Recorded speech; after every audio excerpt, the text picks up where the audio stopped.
Raymond Clark walked out of Memorial Grace Hospital, carrying everything he owned in a cardboard box. 6 years of saving lives, and this was how it ended. The Arizona sun beat down on him like a punishment, and the heat rising from the pavement made the air shimmer and dance. He checked his wallet with trembling fingers. $12. Enough for his son's dinner, but not enough for bus fare home. 10 miles stretched between him and the small house where his boy was waiting. Raymond adjusted his grip on the box and started walking. 2 blocks later, the thunder of helicopter rotors shook the sky above the quiet neighborhood. 2 medical choppers descended onto the residential street ahead, and paramedics poured out, screaming a single name. His name.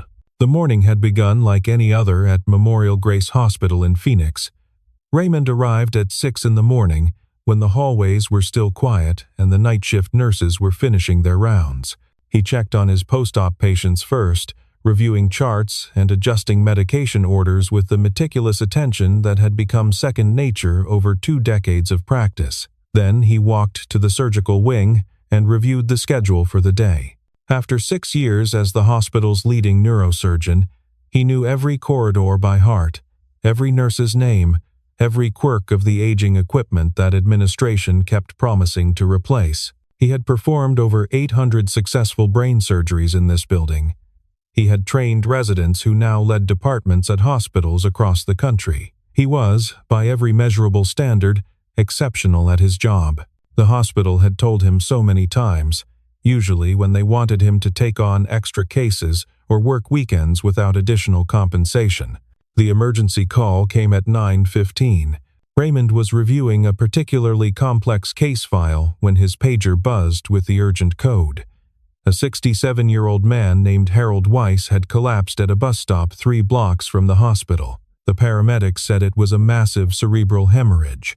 They brought him in already coding, his heart stopping twice in the ambulance, and by the time they stabilized him in the emergency room, the damage was spreading through his brain like fire through dry wood. The clock was ticking. Every minute of delay meant more brain cells dying, more function lost, more of the man named Harold slipping away into permanent darkness. Harold had no insurance. The admissions team discovered this within minutes of his arrival. He had no family listed in his records, no emergency contact, no one to advocate for him or fight the bureaucratic battles that often determined who lived and who died in the American healthcare system. He was a retired postal worker who lived alone in a studio apartment on the poor side of town. The nurses learned later that he spent his evenings feeding stray cats in the alley behind his building, buying cheap cans of tuna with money he probably should have saved for himself. He had worked for the Postal Service for 42 years, delivering mail in rain and heat and snow, and his reward was a pension that barely covered rent and a body that was finally giving out. None of this mattered to Raymond. What mattered was the CT scan showing a bleed that would kill Harold within hours if left untreated. What mattered was that a human being was dying, and Raymond had the skills to help. Raymond assembled his surgical team and prepared for emergency surgery.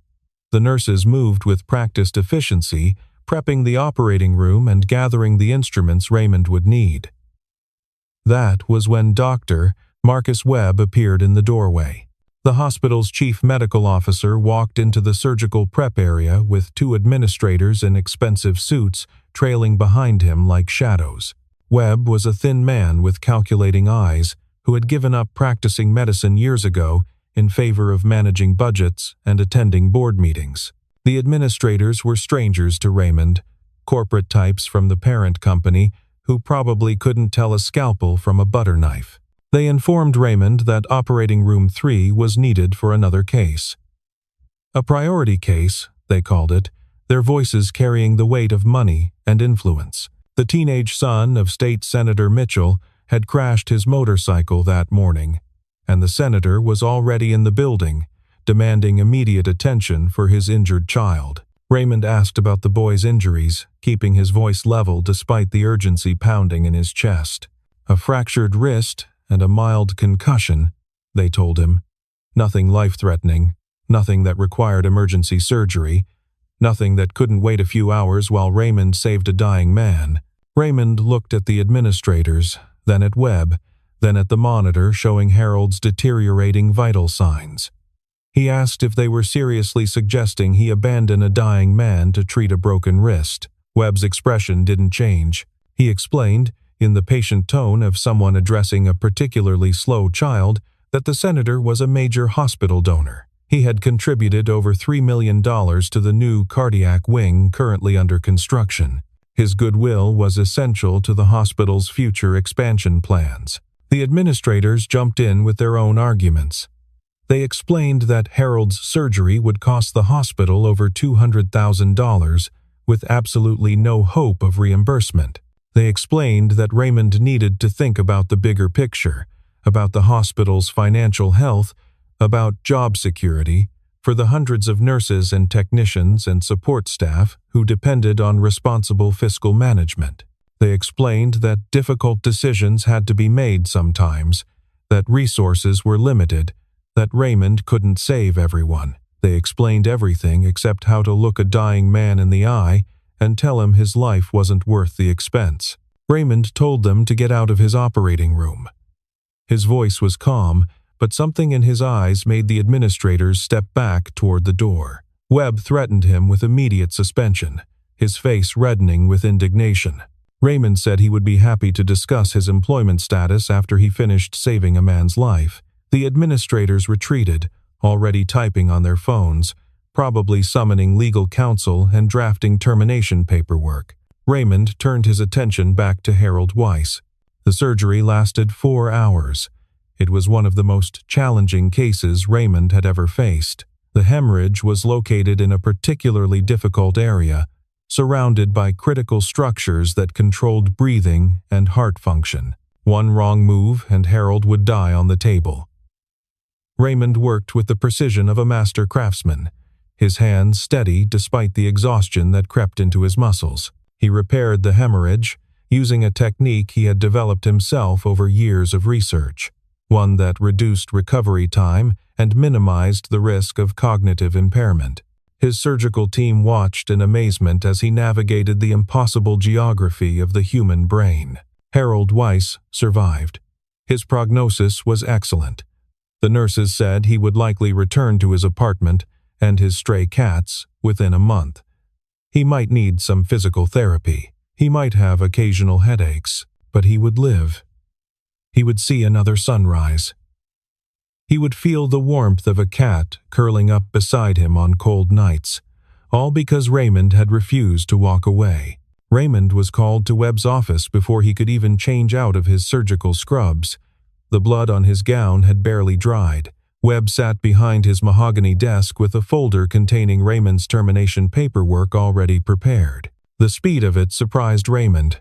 They had known he would refuse. They had wanted him to refuse. Webb read the charges like a man reciting a grocery list.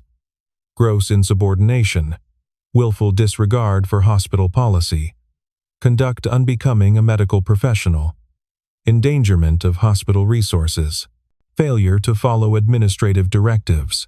Raymond listened without interrupting. When Webb finished, Raymond asked a simple question. He asked if Harold Weiss was still alive. Webb said that wasn't the point. Raymond said it was exactly the point. It was the only point that had ever mattered. Security escorted him to his office to collect his belongings.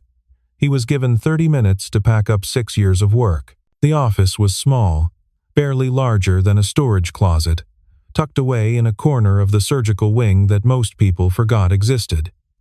Raymond had never minded the cramped quarters. He spent most of his time in operating rooms and patient wards anyway. But over the years, he had made the space his own. His diplomas hung on the wall beside photographs of patients he had saved, children who had grown into adults, grandparents who had lived to see great-grandchildren born, athletes who had returned to competition, artists who had regained the use of their hands. Each face was a story of survival, a reminder of why Raymond had chosen this profession. Thank you cards filled an entire drawer of his desk, handwritten notes from families who had watched their loved ones return from the edge of death. Some were simple, just a few words of gratitude scrawled on hospital stationery. Others were pages long, detailed accounts of how Raymond's skill had changed their lives. He packed these carefully, handling them like sacred relics. His hands were steady. Surgeons learned to keep their hands steady no matter what chaos surrounded them.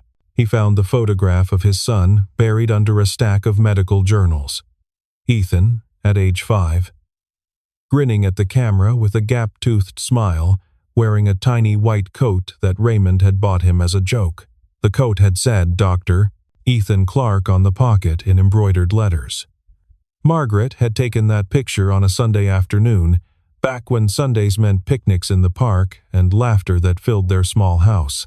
Ethan was 12 now, serious and thoughtful, more interested in books about space than in doctor costumes, but he still kept that white coat hanging in his closet. The other doctors avoided him as he walked through the corridors for the last time. Some turned away when they saw him coming, suddenly fascinated by their phones or their clipboards. Others discovered urgent business in other departments, disappearing through doorways with mumbled excuses. Raymond understood. He didn't blame them. They had mortgages and children and careers to protect. They couldn't afford to be associated with a man who had just committed professional suicide by choosing a patient over politics. Most of them probably agreed with what he had done. They simply couldn't say so out loud. His wife had died 3 years ago. Ovarian cancer, diagnosed too late, treated too aggressively, ultimately unstoppable. Margaret had been a pediatric nurse, and she had spent her final months more worried about Ethan than about herself. She had written letters for Raymond to give him on important birthdays. She had recorded videos for his graduation day, his wedding day, the birth of his first child. She had tried to pack a lifetime of motherhood into a few precious months, and she had made Raymond promise. She had held his hand in the hospital bed, her grip still strong despite everything, and made him promise to keep being the doctor she had fallen in love with. The doctor who saw patients as people, not as insurance profiles or revenue streams. The doctor who had once stayed at the hospital for 40 hours straight to save a homeless man that everyone else had written off. She said that was the man Ethan needed. That was the man the world needed. Raymond had kept that promise today. He supposed that was worth something. His car had been repossessed 2 months ago. He had fallen behind on payments after redirecting most of his salary toward Ethan's education fund and Margaret's medical bills. The hospital's generous salary meant nothing when balanced against the mountain of debt that modern American healthcare could generate. Even doctors weren't immune to the system's cruelty. Raymond had learned to take the bus without complaint. He had learned to pack lunches and skip dinners and pretend everything was fine. Today, the $12 in his wallet represented a choice between his transportation and his son's dinner. It wasn't really a choice at all. Ethan would eat tonight. Raymond would walk. He stepped out of the hospital's air-conditioned lobby into the brutal Arizona afternoon. The heat hit him like a physical blow, stealing the breath from his lungs and making his eyes water. The temperature had already climbed past 100 degrees, and the forecast promised worse before the day was over. The concrete sidewalk radiated heat through the soles of his dress shoes. 10 miles. He had run marathons in his younger days, back when Margaret was alive and weekends meant training together in the cool morning air. He could walk 10 miles. He started moving. The first mile wasn't bad. Raymond focused on putting one foot in front of the other, letting his mind drift to logistics. He would need to update his resume tonight. He would need to call the medical licensing board in the morning. He would need to start reaching out to other hospitals, though word of what had happened would spread quickly. Most importantly, he would need to explain to Ethan why Daddy wasn't going to be working at the hospital anymore. That conversation frightened him more than anything else. The second mile brought the first blisters. His dress shoes weren't meant for distance walking, and the pavement radiated heat like a furnace. Sweat soaked through his shirt and dripped into his eyes. He stopped at a convenience store and stood in the doorway, letting the air conditioning wash over him for a few precious seconds. The clerk watched him with suspicious eyes, probably wondering if this sweaty man in wrinkled clothes was going to cause trouble. Raymond looked at the refrigerated case full of water bottles, $2 each. He could afford one and still have enough for Ethan's dinner. The cool plastic called to him. His throat ached with thirst. He thought about the spaghetti and meatballs he had promised his son that morning.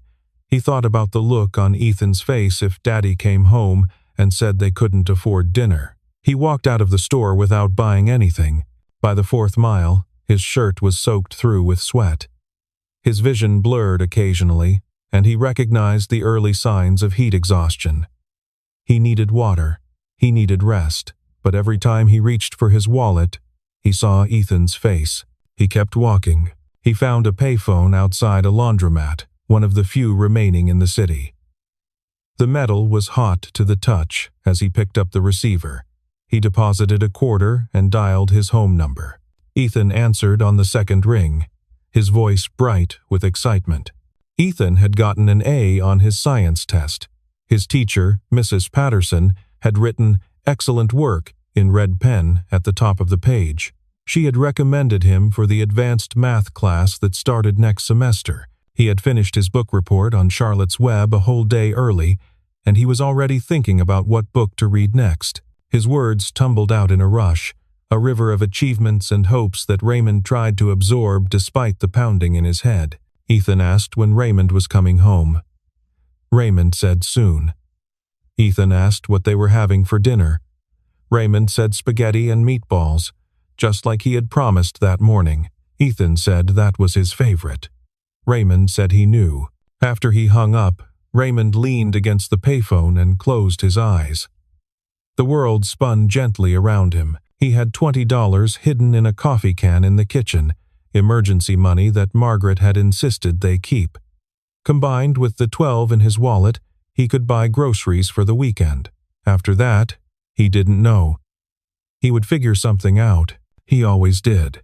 He reached into his pocket and found the letter. Margaret had written it during her final days in the hospice, when the pain medication made her drowsy but couldn't quite steal her clarity. Raymond carried it everywhere, folded carefully in his wallet beside his driver's license. The paper was soft from handling, the ink slightly faded from years of reading. He didn't need to read it anymore. He knew every word by heart, but he unfolded it anyway and let his eyes trace her familiar handwriting. She wrote about why she had fallen in love with him, not because he was brilliant, though he was, not because he was handsome, though she had always thought so, because he was good. That was the word she used, underlined twice. Good. Because he genuinely believed that every human life had value, regardless of what that life could offer in return. Because he had once stayed at the hospital for 40 hours straight to save a homeless man that everyone else had written off. Because he had cried when his patients died and celebrated when they recovered. Because he had never once asked about insurance before agreeing to help someone. She asked him to stay good. She asked him to teach Ethan what goodness meant. She asked him to remember that some things mattered more than money or status or comfort. She asked him to keep walking, no matter how hard the road became. Raymond folded the letter and put it back in his pocket. He had 5 more miles to go. He started walking. The neighborhood changed as he moved through the city. The hospital was located in a wealthy area full of manicured lawns and expensive cars parked in circular driveways. Now he was passing through working-class streets where children played in sprinklers and elderly couples sat on porches watching the world go by. These were the people he had spent his career trying to help, the heralds of the world, who worked hard and played by the rules and still ended up one medical emergency away from bankruptcy. Raymond had saved thousands of them over the years. Today, he had saved one more and lost everything for it. He didn't regret the choice. He never would. He was 3 blocks from home when the sky changed. The thunder came first, a deep, rhythmic pounding that vibrated in his chest and made the windows of nearby houses rattle. He looked up and saw 2 helicopters descending toward the residential street ahead, their rotors churning the hot air into violent spirals. They weren't news helicopters or police helicopters. They were medical transports, the same kind that had brought Harold to the hospital that morning. They were landing in the middle of his neighborhood. Raymond stopped walking.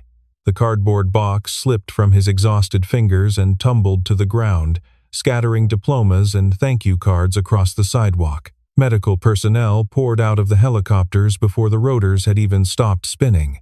Security officers in dark suits spread out across the street, creating a perimeter that blocked traffic and sent confused neighbors scrambling back to their porches. One of them was holding a photograph and comparing it to the faces of the people gathering to watch. A man stepped out of the lead helicopter. He was tall and silver-haired, dressed in a suit that probably cost more than Raymond earned in a month. His shoes were Italian leather. His watch glinted gold in the afternoon sun. He moved with the confident stride of someone accustomed to being obeyed, someone who had never been told no in his entire life. Raymond recognized him from television, from newspaper headlines, from campaign posters that had covered every billboard in the state last November. Governor Douglas Wheeler. The most powerful man in Arizona, the governor walked straight toward Raymond, ignoring the chaos around him. His security team parted to let him through, their eyes constantly scanning for threats. His face was pale beneath the tan, and his hands were shaking despite obvious efforts to control them. When he spoke, his voice cracked like ice under pressure. The voice of a man who had just received the worst news of his life. Governor Wheeler said that his daughter was dying. She was 13 years old. Her name was Sophie. She had been in a car accident that morning, a terrible collision with a drunk driver who had run a red light. She had suffered severe traumatic brain injury, the kind that killed most patients within hours. The doctors at the state medical center had done everything they could, but the damage was too extensive.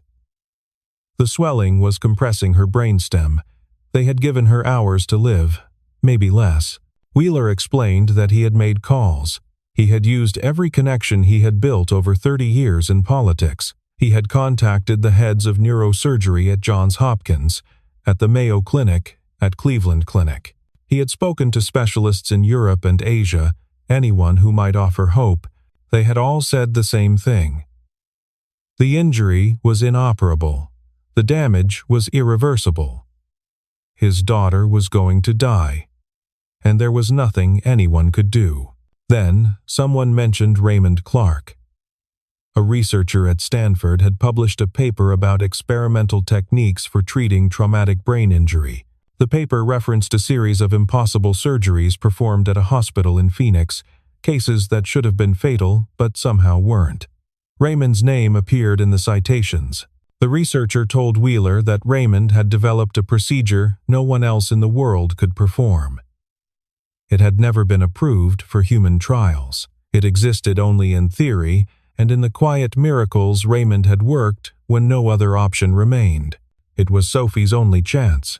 Wheeler had tracked Raymond to Memorial Grace Hospital. He had learned that Raymond had been terminated that very morning for refusing to abandon a patient. He had learned that Raymond was walking home through the Arizona heat because he couldn't afford bus fare. He had dispatched the helicopters immediately. The governor fell to his knees on the hot pavement. His security team looked away, unable to watch their boss humiliate himself. The neighbors who had gathered to watch stood in stunned silence. The most powerful man in Arizona was kneeling in the street, begging a fired doctor to save his daughter's life. Tears streamed down his face. His voice broke as he pleaded. Raymond looked at the man on his knees. He thought about Ethan waiting at home for spaghetti and meatballs. He thought about the $12 in his wallet and the letter in his pocket. He thought about a 67-year-old postal worker who was alive right now because Raymond had refused to abandon him. He thought about Margaret's words. "Stay good." He asked how long they had. Wheeler said the doctors gave Sophie 3 hours before the brain swelling became fatal. The state medical center was 90 miles away by car, but the helicopter could make it in 30 minutes. That left 2.5 hours for the surgery itself. Raymond had performed the experimental procedure 4 times in his career. The fastest had taken 3 hours. The slowest had taken 7. The math was not encouraging. Raymond said he needed to call his son. The governor reached into his jacket and pulled out a satellite phone. Raymond dialed his home number and waited. Ethan answered, still excited about his science test, still looking forward to dinner. Raymond told him that something had come up at work. He told him that dinner might be a little late tonight. He told him to heat up some leftovers and finish his homework, and he would be home as soon as he could. Ethan asked if everything was okay. Raymond said yes. Ethan asked if he was sure. Raymond said he was sure. He said he loved him. Ethan said he loved him too. Raymond hung up and handed the phone back to Wheeler. Then he climbed into the helicopter. The flight to the state medical center passed in a blur of briefings and medical files. Raymond studied Sophie's brain scans on a tablet, while a team of specialists explained everything they had tried. The injury was catastrophic. A massive hematoma was compressing the brainstem, the part of the brain that controlled breathing and heart function and consciousness itself. Traditional surgical approaches would cause more damage than they repaired. The girl was being kept alive by machines, but her brain was dying by the minute. Every second counted. Raymond asked questions. He requested additional imaging from different angles. He demanded to speak with the anesthesiologist who would be assisting and the surgical nurses who would hand him instruments. The helicopter's medical bay became an impromptu conference room as he assembled information and formulated a plan. His exhaustion faded as his mind engaged with the problem. This was what he was born to do. Governor Wheeler watched from across the cabin. He had stopped shaking, but his face remained pale. He asked Raymond if the surgery would work. Raymond said he didn't know. He said the procedure had a 60% success rate in his limited trials, which was infinitely better than the 0% chance Sophie had without it. He said that even success might leave Sophie with cognitive impairment. He said that Wheeler needed to understand the risks. Wheeler asked what would happen if they did nothing. Raymond said Sophie would die before midnight. Wheeler nodded slowly. He said those odds sounded pretty clear. The helicopter landed on the roof of the state medical center. Raymond was rushed through corridors, cleared of all non-essential personnel. Doctors and nurses pressed against the walls as he passed, their faces a mixture of curiosity and hope. He entered the surgical suite to find a team of skeptical surgeons waiting for him. The head of neurosurgery was a woman named Dr. Patricia Holden. She had trained at Harvard and practiced medicine for 30 years. She had read Raymond's research papers and dismissed them as theoretical exercises with no practical application. She told Raymond that what he was proposing was reckless. She told him the procedure would kill Sophie faster than the injury. Raymond asked if she had a better idea. Dr. Holden fell silent. She didn't. The other surgeons raised their own objections. The technique required equipment that had never been used in this hospital. The anesthesia protocols were experimental. The recovery procedures didn't exist in any textbook. Every step of the process was uncharted territory. Raymond listened to their concerns. Then he explained what he intended to do. He would use hypothermic circulatory arrest to stop blood flow to Sophie's brain completely. This would give him approximately 45 minutes to work before permanent damage occurred. During that window, he would perform microsurgery to repair the damaged blood vessels and relieve the pressure on the brainstem. He would use a technique he had developed himself, approaching the injury from an angle that conventional surgery considered impossible. The surgeons argued and debated. In the end, they agreed to assist, not because they believed Raymond would succeed, but because they had no other options. Sophie was dying. Raymond offered the only chance she had. The surgery began at 4:17 in the afternoon. Raymond stood at the operating table and looked down at a 13-year-old girl who might not survive the next few hours. She had her father's silver hair, though hers was darker, more bronze. She had freckles across her nose and a small scar on her chin from a childhood bicycle accident. She looked peaceful, even with tubes and monitors attached to every part of her body. She looked like someone's daughter, someone's hope, someone's whole world. Raymond took a breath and began. The first hour was most dangerous. Cooling Sophie's body to induce circulatory arrest was a delicate process that could kill her if performed incorrectly. The temperature had to drop precisely. The medications had to be administered in exact doses. The timing had to be perfect.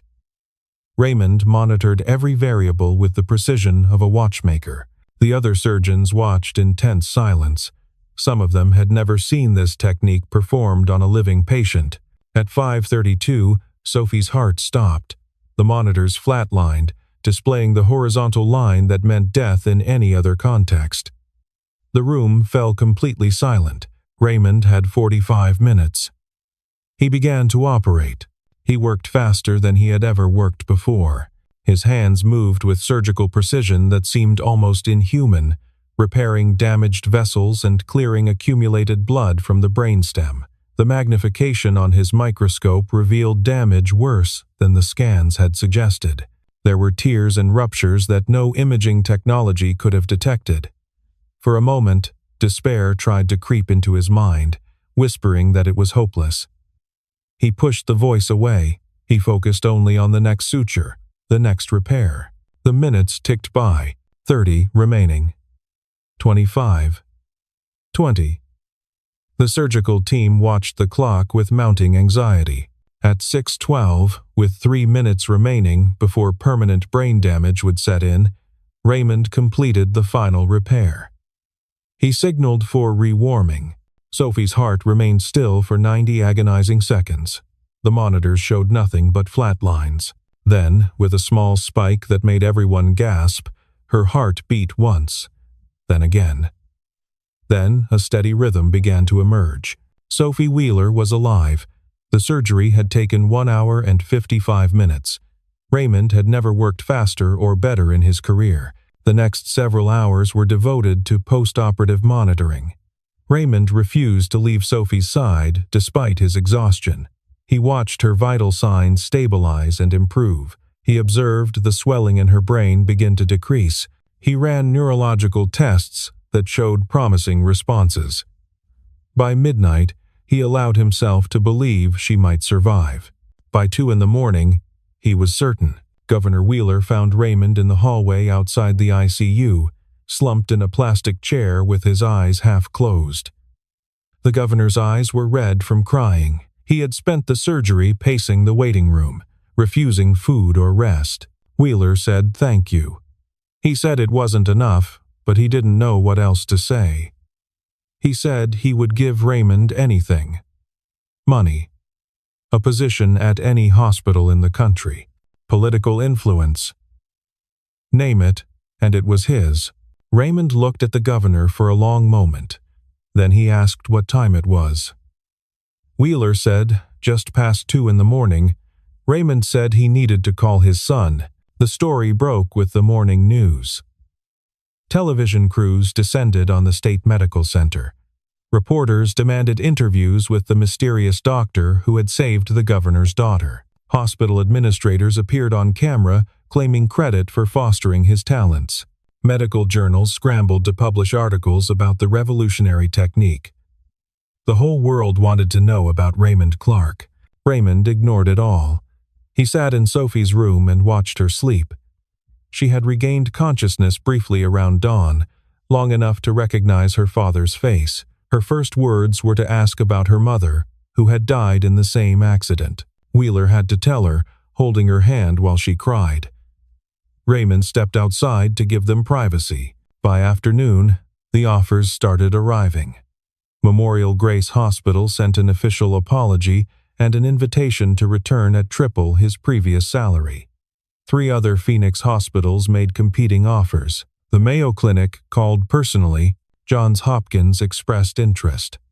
A billionaire tech executive offered to fund an entire research institute with Raymond at the helm. Raymond's former colleagues reached out one by one. Dr. Webb called to apologize, his voice stiff with embarrassment. Other doctors who had avoided Raymond yesterday now praised his courage. The nurses who had always supported him celebrated his vindication. Everyone wanted to be associated with the hero. Raymond listened to the offers. He said he would consider his options. Then he asked to use a phone. Ethan answered on the first ring. His voice was worried and tired, the voice of a boy who had stayed up all night waiting for his father. Raymond had called around midnight but couldn't explain much. The leftovers were still in the refrigerator, untouched. Raymond apologized. He said he was sorry for missing dinner. He explained that he had been at another hospital, helping a very sick girl. He said the girl was going to be okay. He said he would be home soon. Ethan was quiet for a moment. Then he asked if Raymond had saved the girl's life. Raymond said yes. Ethan asked if that was why he had been fired from his old hospital. Raymond hesitated, unsure how much his 12-year-old could understand. Then he said yes, partly. Ethan said he understood. He said his mother had told him stories about Raymond's work back when she was healthy. She had explained what it meant to be a real doctor. She had said that Raymond was special because he cared about people more than he cared about money or rules. She had said that was why she had married him. Raymond felt tears building in his eyes. He asked Ethan if he was mad about missing dinner. Ethan said no.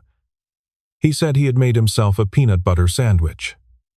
He said it was pretty good, actually. He said he would make one for Raymond, too, when he got home. Raymond laughed. It was the first time he had laughed in days. He told Ethan he would be home soon. He told him he loved him more than anything in the world. Ethan said he loved him too. After hanging up, Raymond sat alone in the hospital corridor and thought about his future. He could return to Memorial Grace and pretend nothing had happened. He could accept one of the prestigious offers from major medical centers. He could chase the money and the status and the security that most doctors dreamed about. Or he could do something else entirely. Governor Wheeler appeared in the hallway later that afternoon. He looked exhausted but genuinely happy. Sophie had smiled at him that morning. She had remembered his name and her mother's name. The doctors were talking about moving her out of the ICU within the week. She would need months of rehabilitation. But she was going to live. She was going to be okay. Wheeler asked Raymond what he had decided about the job offers. Raymond said he was still thinking. Wheeler nodded. Then he made an offer that Raymond hadn't expected. Wheeler said he wanted to fund a clinic. Not a research institute, not a hospital wing with Raymond's name plastered on the building. A clinic. A real medical facility where patients like Harold Weiss would never be turned away for any reason. A place where medical decisions would be made by doctors, not accountants or administrators. A place where the only question that mattered was whether a patient needed help. Raymond asked what the catch was. Wheeler said there was no catch. He said his daughter was alive because a doctor had refused to let money dictate who deserved to live. He said he wanted to make sure that doctor could keep practicing medicine without compromise. He said it was the least he could do. Raymond thought about it. He thought about Margaret's letter in his pocket. He thought about the promise he had made to her. He thought about Ethan asking if he had saved the girl's life. He said yes. The news spread quickly through the medical community. Raymond Clark was leaving traditional hospital medicine to open an independent surgical clinic funded by a foundation that Governor Wheeler would establish. The clinic would operate on a simple principle carved in stone above the entrance. No patient turned away for inability to pay. Raymond would have complete autonomy over medical decisions. The foundation would cover all costs. Within a week, Raymond's phone was ringing constantly with doctors and nurses who wanted to join him. Surgeons from across the country who had felt trapped by the same broken system saw this as an opportunity to practice medicine the way they had always dreamed. Young residents who had watched the Harold Weiss incident unfold saw Raymond as a hero worth following. Raymond accepted some of them. A brilliant young surgeon named Dr. Sarah Chen, who had resigned from Memorial Grace in protest after Raymond's termination. A veteran nurse named James, who had worked with Raymond for 15 years and knew his techniques better than anyone. An anesthesiologist from Cleveland who had read about the Sophie Wheeler surgery and wanted to learn Raymond's experimental methods. A team of idealists who believed that medicine could be better than it was. 2 months later, the Clark Medical Center opened its doors in a converted warehouse on the outskirts of Phoenix. It wasn't fancy. The equipment was mostly second-hand. purchased at auctions and donated by sympathetic hospitals. The waiting room chairs were mismatched plastic. The walls were painted a cheerful yellow by volunteers, but the staff was exceptional, and the mission was clear. Every patient who walked through those doors would receive the same quality of care, regardless of insurance status or bank balance or social standing. The first official patient arrived on opening day. Raymond walked into the examination room and stopped short, his breath catching in his throat. The man sitting on the table was 67 years old, with kind eyes and weathered hands, and a smile that hadn't faded despite everything he had been through. Harold Weiss had come to say thank you. He had heard about the new clinic on the evening news. He had taken 3 buses to get there, the same way he had traveled everywhere since retirement. He brought a card signed by all the stray cats in his alley, which was his way of making a joke. The paw prints were real, made with non-toxic ink. He said Raymond had given him his life back. He said he wanted to be the first patient at the clinic, even though he didn't need any treatment. Raymond sat down across from Harold and asked about his recovery. Harold said the headaches had mostly stopped. He asked about the cats. Harold said they were doing fine, getting fat on the extra food he bought them. He asked about the future. Harold said he was looking forward to seeing what came next. He said he had years ahead of him now, thanks to Raymond. He intended to enjoy every single one. Raymond thought about the morning he had been fired. He thought about the $12 in his wallet and the 10-mile walk ahead of him. He thought about the helicopters descending from the sky and the governor kneeling in the street. He thought about Sophie Wheeler smiling at her father. He thought about Ethan making himself a peanut butter sandwich and waiting by the window. The helicopters hadn't been magic. The surgery hadn't been a miracle. What had happened was simpler than that and more profound. A good man had done the right thing when it would have been easier to do nothing. And eventually, the universe had noticed. That evening, Raymond walked home from the clinic. The Arizona sunset painted the sky in shades of orange and purple, and the heat had faded to something almost pleasant. Ethan met him at the door, already talking about his day at school. They ordered pizza because Raymond had promised they would celebrate the clinic's opening. They ate together at the kitchen table while Ethan explained the solar system project he was working on for science class. Raymond listened and asked questions and felt something he hadn't felt in a very long time. He felt like everything was going to be okay. Later, after Ethan had gone to bed, Raymond sat on the porch and looked up at the stars. Margaret's letter was in his pocket, soft and familiar against his hip. He didn't take it out. He didn't need to. He knew what she would say. She would say she was proud of him. She would say she had known all along that he would find his way. The world would always have hospitals that cared more about money than patients. There would always be administrators who treated human lives as line items on a budget. There would always be pressure to compromise, to cut corners, to look the other way when the right thing was also the hard thing. But there would also be doctors like Raymond. People who believed that every life had value regardless of circumstance. People who refused to abandon their principles no matter the cost. People who kept walking even when the path was long and the sun was brutal and the destination seemed impossibly far away. Raymond had walked 10 miles on the worst day of his life. He had been ready to give up everything for one patient. And then the helicopters had come. Not because he was lucky. Not because fate had decided to intervene at the last moment. Because he had spent 20 years being exactly the kind of doctor who deserved to be found. He had built a reputation for excellence and integrity that reached further than he could have imagined.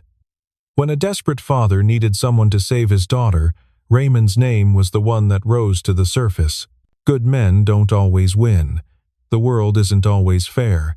But sometimes, if they keep walking long enough, the helicopters come. Raymond smiled and went inside to check on his son.